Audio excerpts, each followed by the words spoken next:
In today's video, we're going to be looking at how CFDs work on Trading 212. This is going to be a complete beginner-friendly explainer. We're going to be understanding leverage, margin, risk, and how CFD trading really works, and then applying this onto the Trading 212 platform. If you do enjoy this video, and if it does help you, please make sure to leave a like and subscribe to the channel. Now we must first understand what a CFD actually is. And CFD simply stands for Contract for Difference. In this situation, you do not own the underlying asset. You simply trade on the price movement alone. Profit or loss is based on entry versus exit price, and that is simply how a CFD works. Now, Trading 212's CFDs are very similar, if not the same. You choose an asset that you wish to invest in or at least trade with. This can be a stock, forex, it can be the indices or commodities. If you want to buy, you select long, right? So buying is long. If you want to short, you press sell. When you buy for long, you ultimately benefit as and when the price goes up. And when you sell for short, you ultimately benefit when the price moves down. Then you go on to set your position size. How much do you want to invest? How much in terms of capital? You then use leverage to control larger positions with smaller amounts of capital. And understanding this in and of itself is something which is absolutely critical to a CFD strategy. Leverage itself allows you to open larger trades with smaller amounts of money. So for example, if you were using a 1:5 leverage ratio, in this situation £1, $1, €1 allows you to control 5 times of the same currency. So if you had £1 and you were using 5 times leverage, you would have control over £5. Now this can be a blessing and a curse because it amplifies both sides of the trade, both profits and losses. This can increase risk significantly when things start to move down. Now we need to move on to what margin is, as margin is simply seen as the deposit required to open a leverage trade.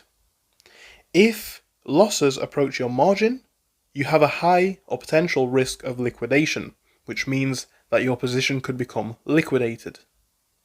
If a margin call occurs, when equity drops, we can see positions being sold.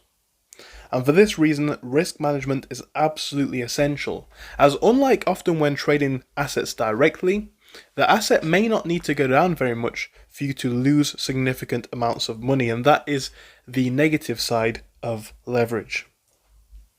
Then we have to talk in detail about going long versus short. When you're long, you profit when the price rises.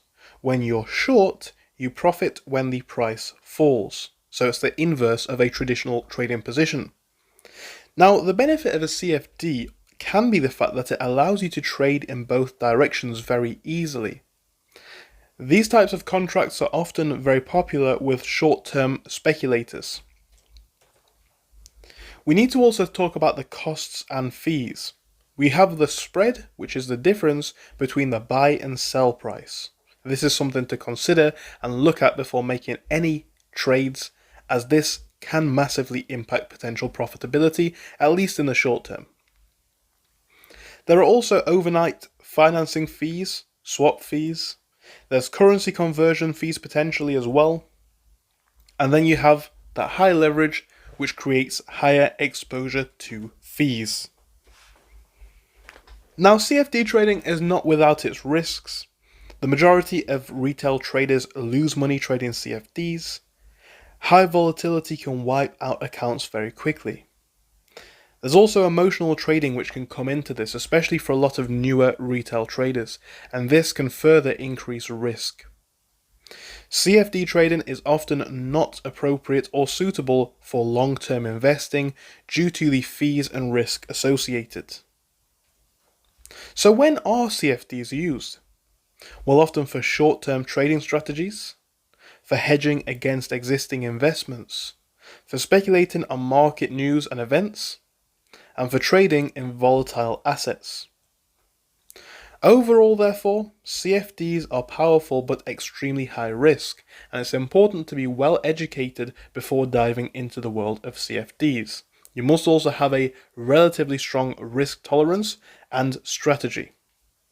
Now, leverage can also accelerate these gains, but it can also increase losses and make those obviously step up faster too.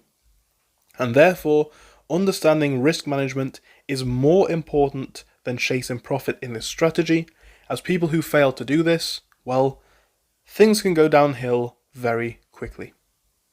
So do let me know if you learned anything from this video. Thank you so much for watching it, and I hope I'll see you again in another video soon.